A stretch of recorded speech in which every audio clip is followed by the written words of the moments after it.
woman entered public life in many ways rarely seen before in American society. Many of these women would later become some of the most influential figures in the abolitionist and women's rights movements. American Philhellenic women included a veritable who's who of 19th century reformers. Julie Ward Howe, Emily Willard, Lucy Stone, Elmira Phillips, Eliza Snow, Elizabeth Cady Stanton, Susan B. Anthony, Matilda Gage, Ida Harper, Amelia Bloomer, Sarah Miller, Harriet Hausner, Lydia Child, Frances Mulligan Hill, and many others. Indeed, Philhellenic women represent a remarkable who's who of the women's suffrage movement and women's rights movement.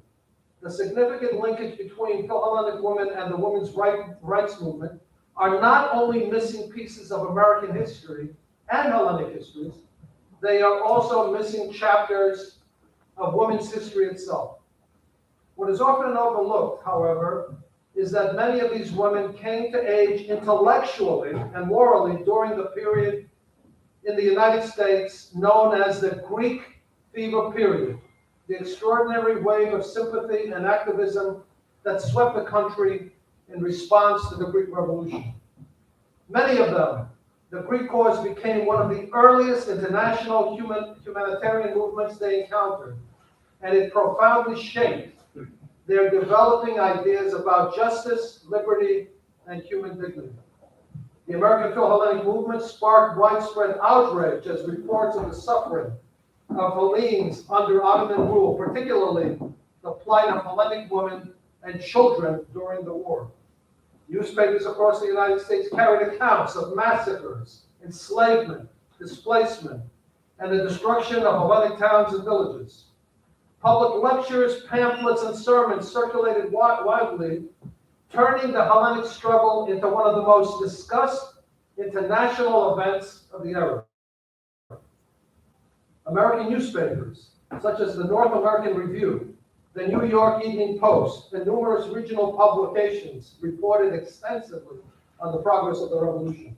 Accounts of heroic resistance and tragic suffering stirred deep emotions within American readers. This moment became known, as we have discussed before in this room, in the United States as the Greek fever period of American history. Yet newspapers were only one part of the story. Churches across the United States became some of the most powerful centers of Philhellenic activism.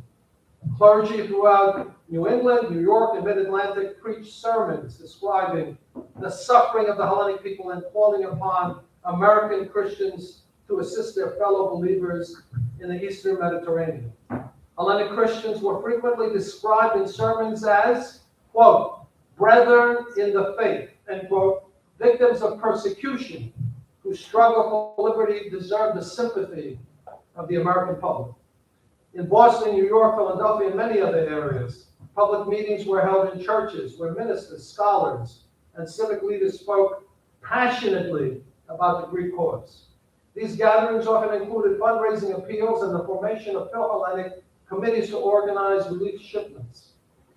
Women attended these meetings in very large numbers, and the emotional force of these sermons and speeches often inspired them to take a leading role in the humanitarian campaigns that followed.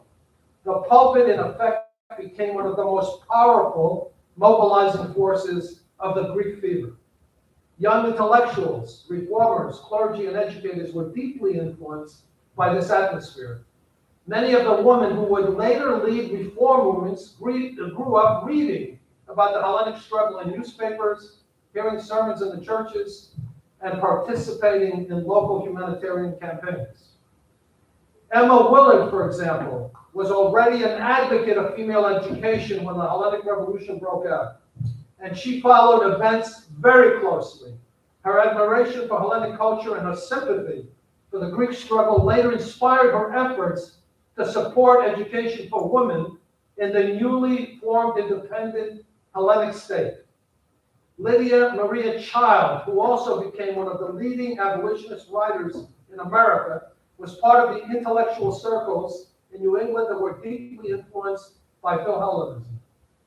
The Hellenic cause reinforced her belief that humanitarian reform and moral responsibility extended beyond national borders. Julia Ward Howe, though younger, during the height of the revolution, grew up in an intellectual environment strongly shaped by the Philhellenic movement. For those who don't know, also, her father actually adopted one of the Greek orphans, and as a matter of fact, in some of the literature that she wrote, she referred to her brother, who happened to be Greek, or her stepbrother, or whatever. Classical Hellenic ideals and admiration for Greek independence later informed her own reformist outlook and literary work. Even figures such as Elizabeth Cady Stanton and Susan B. Anthony, who would later lead the suffrage movement, were influenced indirectly by the reform networks that had formed during the Philhellenic era. The same religious and intellectual and humanitarian circles that mobilized support for Alas later became the foundation of the abolitionist and women's rights movements in the United States. Thus, the Greek fever did more than inspire sympathy for a distant people, our ancestors. It helped shape the moral and intellectual climate in which a generation of American reformers developed their ideas about liberty and equality. The American Philhellenic movement also sparked outrage at the enslavement of Hellenes, particularly Hellenic women, leading to an outcry of public support not only for the Greek cause, but also for anti-slavery, abolition, and women's rights in American democracy. Philhellenic political rhetoric was adopted by Women for Public Awakening, political awareness and engagement on issues such as the women's rights to property, to wages, voting, and the overall status of women. The Philhellenic movement helped awaken American women from the restrictive ideology known as, quote, the cult of true womanhood, end quote, which confined women primarily to segregated private domestic spaces. Instead, the movement encouraged women to participate in international humanitarian relief, reform movements, missionary benevolent societies, anti-slavery campaigns, abolitionist causes, and social welfare reform. Public enthusiasm for the Hellenic Revolution nurtured American support for humanitarian intervention abroad, enlarging American interest in international affairs, and significantly expanded women's participation in the public sphere. In response, Greek committees formed across the United States, as we indicated in other lectures, and organized fundraising drives and humanitarian relief shipments, sending desperately needed supplies to the war-raged Hellas. Shiploads of food, clothing, and medicine crossed the Atlantic to assist the Hellenic population struggling for survival and the devastation of war. Women played a central role in these efforts, organizing collections, coordinating donations, sewing clothing for refugees, and spreading awareness of the Greek cause. One of the most significant humanitarian efforts occurred in 1827, when the Boston Greek Relief Committee organized a major relief shipment to Hellas. Funds raised by citizens, many of them women, were used to purchase food, clothing, and medical supplies transported across the Atlantic to aid civilians suffering from famine and displacement during the later years of the war. Historical records indicate that the American Philhellenic committees collectively raised tens of thousands of dollars, a very substantial sum for the period. Ship manifests from those relief missions describe cargo filled with humanitarian aid collected by American communities, including barrels of flour, rice, blankets, clothing, medical supplies, bedding, and hundreds of garments sewn by women's charitable societies. American women devoted themselves particularly to the aid of Greek women and children, articulating the ideals of the ancient Greek democracy could not be revived if the Greeks defeated the despotic, if the Greeks did not defeat the despotic Ottoman Empire. Closely connected with these efforts was the Greek orphan relief movement. The war had left thousands of children orphaned, and American missionaries and philanthropists helped organize schools and orphanages in the newly liberated Hellenic territories. In some cases, orphan Hellenic children were even brought to the United States to receive education and training, strengthening emotional and cultural ties between the two societies. Equally significant were the transatlantic networks of correspondence that developed during this period. American women wrote letters expressing solidarity and encouragement to Hellenic women enduring the hardships of war. Through missionaries, diplomats, and humanitarian workers, some of these letters reached Hellenic communities struggling under the violence and instability of the conflict. These exchanges reflected an emerging sense of shared womanhood and humanitarian responsibility across national boundaries.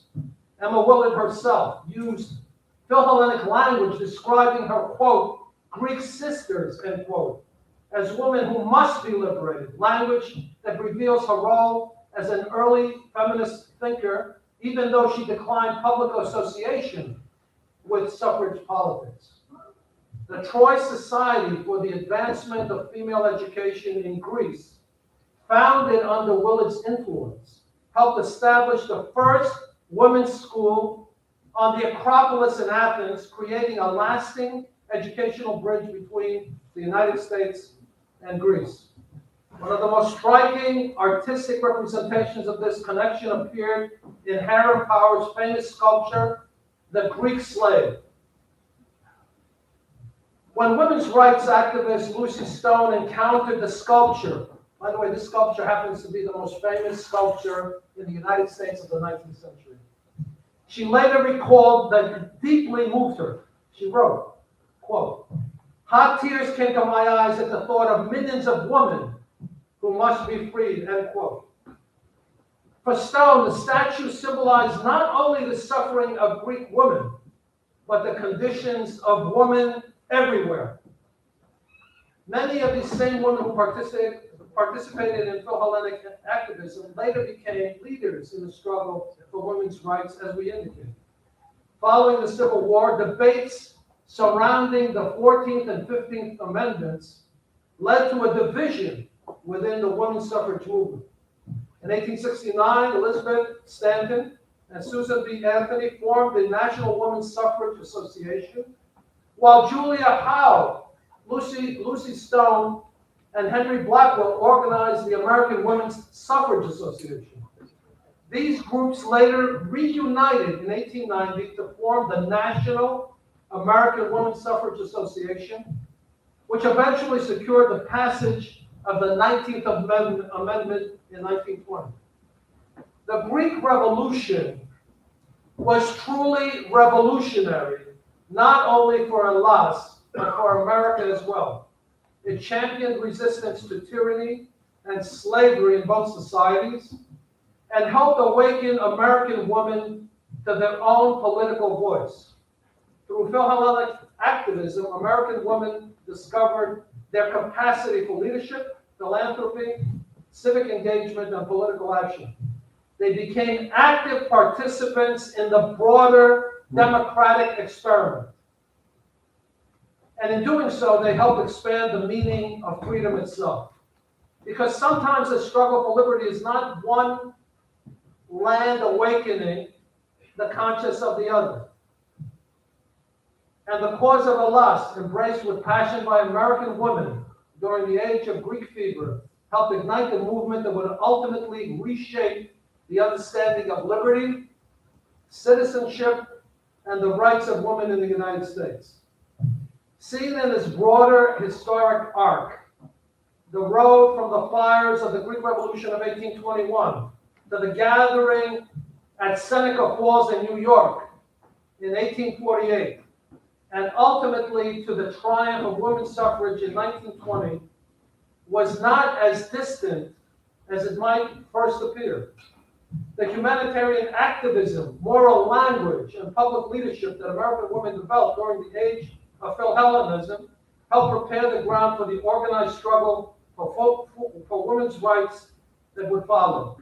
In helping the people of the West reclaim their liberty, American women discovered their own voice in the language of democracy. And that voice, first raised in sympathy for a distant people fighting for freedom, would eventually help transform the meaning of citizenship, equality, and liberty in the United States itself. In that sense, the Greek Revolution did not simply restore freedom to a nation. It helped awaken a movement that expanded the meaning of freedom for the world. Zito Elas, and God bless America.